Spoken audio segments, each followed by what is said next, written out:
Friends, जैसा कि अभी तक हम लोगों ने सीडीपी के बारे में बात करी, ईवीएस के बारे में बात करी, और अभी मैं गणित की पेडालॉजी के बारे में थोड़ा सा बताने वाली हूँ कि गणित है क्या और इससे किस तरह के क्वेश्चंस आते हैं। तो यहाँ पर देखते हैं।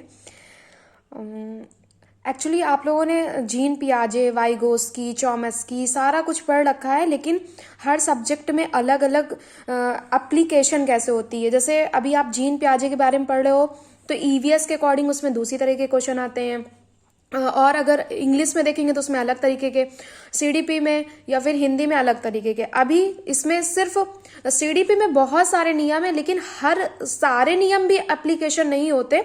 तो यहाँ पर मैं गणित में ये बात करने वाली हूँ कि इसमें कौन कौन से रूल अप्लाई होंगे और किस तरह अप्लाई होंगे, क्योंकि सब लोग बोल देता है कि जीन प्यारे से आया, लेकिन पता नहीं कैसा क्वेश्चन आया, समझ नहीं आया। तो अभी हम देखते हैं। सबसे पहले हम गणित की थोड़ी सी बात कर लेते हैं। गणित आप क्यों यूज करते हैं? गणित में तार्किकता होती है। तार्किकता मतलब रीजनिंग होती है। अभी आपको सोचने पर मजबूर कर देती है, आपको निर्णय लेने पे मजबूर कर देती है। तो गणित का सामान्य अर्थ है गणना करना। अभी आप शॉपिंग करने गए और आपका जो बिल बनता है, तो आप क्या करते हो? उसको जोड़ घटाना करते हो, आप उसको गणना करते हो उसकी। तो ये कैसा सब्जेक्ट है? गणित मतलब गणना का विज्ञान, और ये एक तार्किक विषय है। और इसमें क्या है? जीवन की संख्यात्मक एवं गणनात्मक समस्याएं हल होती हैं। ये बहुत बच्चे होते हैं, बोल देते हैं कि हम क्यों गणित पढ़ रहे हैं, हमारा इसमें क्या काम है, हम तो आगे चल के होम साइंस ले लेंगे या फिर हम आर्ट्स के सब्जेक्ट ले लेंगे, कुछ भी कर लेंगे। लेकिन यहाँ पर क्या है? जीवन की संख्यात्मक एवं गणनात्मक समस्याएं हल होती हैं। कहने का मतलब है, अगर आपके यहाँ डेली न्यूज़पेपर भी आता है, तो न्यूज़पेपर कितने दिन आया, कितना उसकी कॉस्ट आई, कितना अमाउंट बना, तो सब आप उसको ऐड करते हो। अगर आप खाना भी बनाते हो तो आपको पता होती है कि इसमें इतनी क्वांटिटी लगनी है। तो ये जीवन के संख्यात्मक एवं गणनात्मक समस्याएं इससे हल होती हैं। इसलिए गणित मानव का सच्चा मित्र है, या फिर हम ये कह सकते हैं गणित मानव जीवन का सच्चा आधार है। अभी कुछ इसमें परिभाषाएं हैं। परिभाषाएं बहुत लोगों ने दी हैं, लेकिन मैं 3 परिभाषाएं बताऊंगी, और 3 परिभाषाएं मेरे अकॉर्डिंग बहुत ज्यादा इंपॉर्टेंट है। और एक जो है हागबेन के अनुसार, हागबेन गणित सभ्यता और संस्कृति का दर्पण है। ये बार बार पूछी जा रही, प्रीवियस ईयर पेपर में भी पूछी जा रही, अभी भी पेपर्स में पूछी जा रही। हागबेन के अनुसार गणित सभ्यता और संस्कृति का दर्पण है। ये इस वजह से यहाँ से उठाई गई है, क्योंकि अभी आप वाइगोस्की पढ़ोगे तो वहां पे सभ्यता संस्कृति के बारे में बात करी गई है, और बच्चे मोस्टली वाइगोस्की लगा के आएंगे, जबकि हागबेन के अनुसार है गणित सभ्यता और संस्कृति का दर्पण है। अभी मैंने आपको बताया कि जो गणित होती है वो एक तार्किक विषय है। तो इस तार्किक किसने कहा है? लॉक के अनुसार गणित वह मार्ग है जिसके द्वारा बच्चे के मन तथा मस्तिष्क में तर्क करने की आदत स्थापित होती है। गणित आपको इस वजह भी सिखाई जाती है कि आपके अंदर एक आदत का निर्माण हो सके, और वो आदत का निर्माण कैसे होगा? जब आप तर्क करना सीखेंगे, किसी विषय के बारे में जानना सीखेंगे, उसके अप्स और डाउन सीखेंगे, ये कहाँ से कैसे आया, चिंतन करेंगे। तो ये सब कौन करता है? गणित करता है। और इसको किसने? लॉक ने कहा है। हागबेन ने कहा है गणित सभ्यता और संस्कृति का दर्पण है, जबकि लॉग ने कहा है मस्तिष्क में तर्क करने की आदत स्थापित होती है। और फिर उसके बाद आता है ऑक्सफोर्ड डिक्शनरी। ये मोस्टली पूछ ली जाती है, क्योंकि यहाँ पर देखिए क्या क्या बोला गया है। गणित मापन, हर चीज आप मेजरमेंट करते हो, मात्रा और परिमाण का विज्ञान है। क्योंकि आपका जब टेस्ट होता है तो उसमें जैसे आप जिस अकॉर्डिंग, क्योंकि उसमें जो पहले आप देखते हो कि गणित की जब भी आप क्वेश्चंस देखते हो आपके जीवन से ही रिलेटेड रहते हैं। एक पेन 5 रुपए का है तो 10 पेन कितने के होंगे, ये आपके डेली जीवन से ही रिलेटेड होती है। तो ऑक्सफोर्ड डिक्शनरी के अनुसार गणित मापन, मात्रा तथा परिमाण का विज्ञान है। और एक और परिभाषा आप लोग थोड़ा सा देख लीजिए कि परिभाषा क्या? राष्ट्रीय शिक्षा नीति 1986 ने गणित के विषय में क्या कहा है?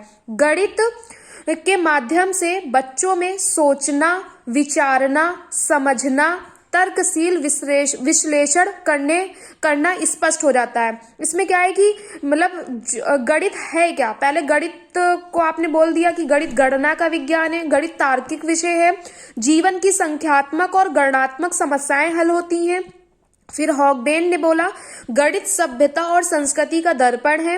लॉक ने कहा मस्तिष्क में तर्क करने की आदत स्थापित होती है।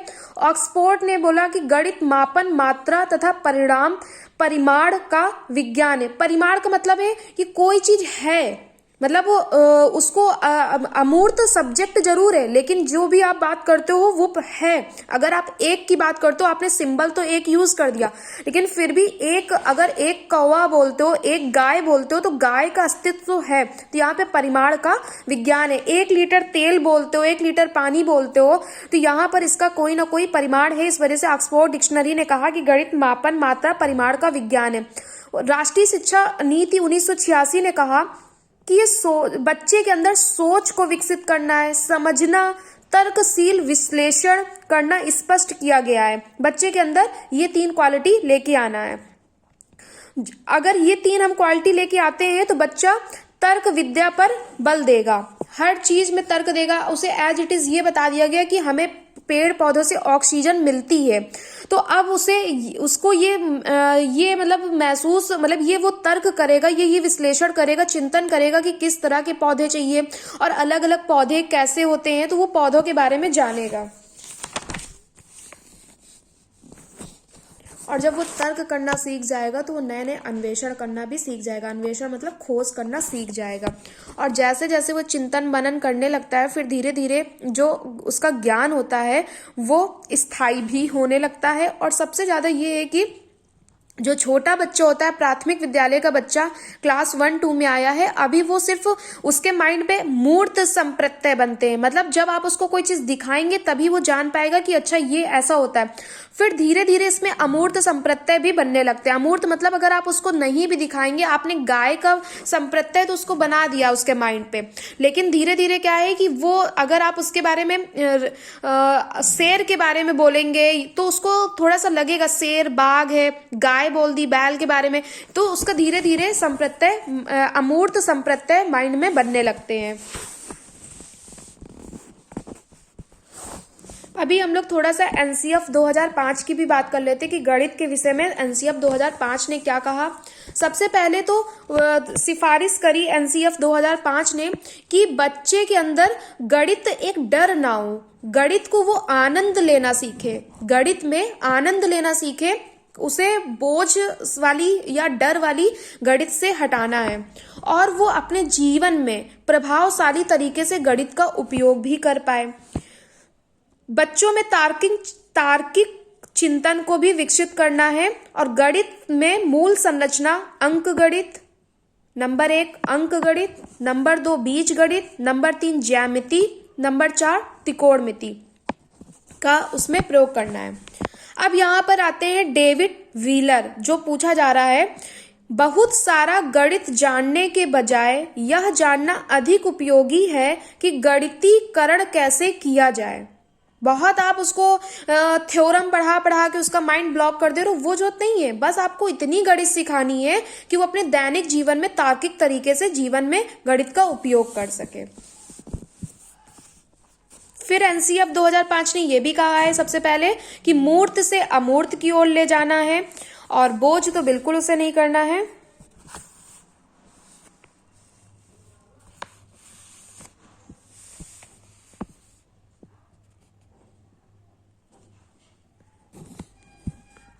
एनसीएफ 2005 ने एक बहुत अच्छी बात बोली है कि जो गणित विषय जब भी हम बच्चों को पढ़ाएं तो खुले हुए प्रश्नों को बढ़ावा देना चाहिए। खुले हुए प्रश्नों का बढ़ावा देने का मतलब है कि अब सारी चिंतन करवाना है, उन्हें कन्वर्जेंट थिंकिंग कन्वर्जेंट थिंकिंग, अब सारी खुले हुए प्रश्न जिन्हें हम ओपन एंडेड क्वेश्चन भी बोलते हैं, और अब सारी चिंतन मतलब वो सृजन करे, सृजन क्रिएटिविटी करे, ये आपका एनसीएफ 2005 ने कहा है। और फिर एनसीएफ 2005 ने कहा है कि बच्चों को ग्राफ पेपर से सिखाना है। जब भी क्वेश्चन में ग्राफ पेपर आ जाए आप समझ जाइएगा कि यहाँ पे दशमलव की बात करी गई है। जब भी आप दशमलव से रिलेटेड कोई भी क्वेश्चन सिखाएंगे तो ग्राफ पेपर से ही आप सिखाएंगे। उसके बाद आता है गिनतारा और अबेकस। इसे गिनतारा भी कहते हैं, अबेकस भी कहते हैं। गिनतारा और अबेकस से क्वेश्चन बनते हैं कि इसमें जो आप स्थानीय मान निकालते हैं, क्या इससे आप निकाल सकते हैं? तो हाँ, स्थानीय मान निकालने के लिए दहाई, इकाई, दहाई, सैकड़ा, ये सब आपको सिखाएंगे तो वो गिनतारा से सिखाएंगे, जबकि दशमलव प्रक्रिया आपको सिखाने के लिए ग्राफ पेपर का आप प्रयोग करेंगे। फिर एनसीएफ 2005 ने कहा है कि आपको ज्यामिति बॉक्स को सिखाना है। आपने देखा होगा कि जो छोटे बच्चे होते हैं उनके पास ड्राइंग बॉक्स होता है, उसमें ज्यामिति की बहुत सारी चीजें होती, गोला प्रकार, चांदा और पेंसिल, ये सारी चीजें जो आएंगी वो ज्यामिति बॉक्स में आ जाएंगी। तो यहाँ पर आपको इससे सिखाना है। और जियो बोर्ड आता है, एक आता है जियो बोर्ड और एक दो चीजें और आती है, मैं उसको अगले वीडियो पे आपको समझा दूंगी। लेकिन अगर आप ग्राफ पेपर से रिलेटेड, दशमलव से रिलेटेड जब भी क्वेश्चन आएगा आप ग्राफ पेपर कहोगे। स्थानीय मान होगा तो इकाई, दहाई या स्थानीय मान, गिनतारा, अबेकस एक ही चीज है। ज्यामिति से रिलेटेड आप चीज सिखाएंगे उससे। यहाँ पर जैसे कुछ हमारे गणितज्ञ आए तो सबसे पहले गणित का शुभारंभ कहाँ हुआ? ऋग्वेद। हमारे 4 वेद हैं, 4 वेद में सबसे पुराना वेद हमारा ऋग्वेद है और ऋग्वेद में ही भारतीय गणित का शुभारंभ हुआ। फिर हम आते हैं कि हमारे जो थेल्स थे, थेल्स प्रमेय के बारे में आपने पढ़ा होगा जब आपने समरूप त्रिभुज और सर्वांशम त्रिभुज के बारे में पढ़ा होगा, तब आपने थेल्स प्रमेय पढ़ी होगी। तो वो जो थेल्स प्रमेय दी है वो थेल्स गणितज्ञ ने दी है और थेल्स जो है वो प्रथम ज्यामिति प्रमेय इन्होंने भी दी थी, प्रथम ज्यामिति प्रमेय। जबकि अभी मैं ज्यामिति से रिलेटेड एक आपको थ्योरम पढ़ाऊंगी, मतलब लेकिन अगर आपसे ये पूछा जाए कि प्रथम ज्यामिति प्रमेय किसने किया तो वो थेल्स ने किया था। और थेल्स के एक प्रसिद्ध शिष्य हुए पाइथागोरस, जो आपने ट्रिग्नोमेट्री में पाइथागोरस थ्योरम पढ़ी हुई है। आपने आर्यभट्ट का नाम सुना होगा। आर्यभट्ट की एक पुस्तक है आर्यभट्टी, मतलब आर्यभट्ट इनका नाम है और इनकी पुस्तक का नाम है आर्यभट्टी। अभी आपके सिलेबस में वर्ग, वर्गमूल, घनमूल ये सब है, तो इसकी संकल्पना भी आर्यभट्टी ने दिया था। और आप हर जगह पाई का यूज करते हैं। पाई की जो वैल्यू होती है 22/7 या 3.14, ये पाई का मान भी आर्यभट्ट ने ही सबसे पहले दिया था। और आर्यभट्ट ने क्षेत्रफल की भी गणना की थी, तो इस वजह से आर्यभट्ट हम लोगों के लिए बहुत ज्यादा इंपॉर्टेंट। फिर एक आते हैं भास्कराचार्य। भास्कराचार्य ने सिद्धांत शिरोमणि, इनकी पुस्तक थी, प्रसिद्ध इनका ग्रंथ है सिद्धांत शिरोमणि। बस यहाँ से इतना ही आता है। और एक और आता है भास्कराचार्य की एक ग्रंथ है लीलावती। उसके बाद आते हैं रामानुजम। रामानुजम संख्या सिद्धांत, ये जितना भी आप बीज गणित में संख्या सिद्धांत पढ़ते हैं, संख्या बीजगणितीय सूत्र या फिर अपरिमित श्रेणी, ये संख्या सिद्धांत रामानुजन ने दी थी। ये हमारी थोड़ी बहुत बात हो गई। उसके बाद हम आते हैं मेन चीज में। एक मुझे बहुत अच्छा इसमें मिला है जो अभी तक मैं देखा नहीं है, स्तमीकरण का विकास करना है। एनसीएफ 2005 ने कहा है कि स्तमीकरण का विकास करना है। ये स्तमीकरण है क्या? जब मतलब बच्चा जब कोई सामान खरीदने जाता है तो रकम से कम खरीदा जाए, मतलब जब आप उसको लाभ हानि सिखाते हैं बच्चे को, तो ये जो लाभ हानि का कॉन्सेप्ट है इसी को स्तमीकरण कहते हैं। और ये बच्चे के अंदर डेवलप कराना है कि उसे कितने में कोई चीज लाना है, कितना में, क्योंकि उसे प्रॉफिट और लॉस सिखाना है। इससे बुद्धिमत्तापूर्ण चयन के कौशल का विकास करना चाहिए। इससे क्या होगा कि जब आप उसे लाभ हानि बताओगे तो ये नहीं कि वो हानि वाली चीज ही लेने जाएगा, उसको ये लगेगा कि अच्छा इसमें मेरा प्रॉफिट है तो मैं ये चीज करूं, ये काम भी करूं और ये चीज खरीदूं भी, या कुछ भी हो। तो अपने जीवन से रिलेटेड कभी भी कोई भी निर्णय लेगा तो उसे ये पता होगा कि किसमें लाभ और हानि हो रही है। या फिर अपने से ही सोच लीजिए कि आप जो काम कर रहे हो उससे आपको लाभ हो रही है या हानि हो रहा है, जो आप इसका तार्किक चिंतन करते हैं, इसे स्तमीकरण कहते हैं। यही हमारे एनसीएफ 2005 ने कहा है।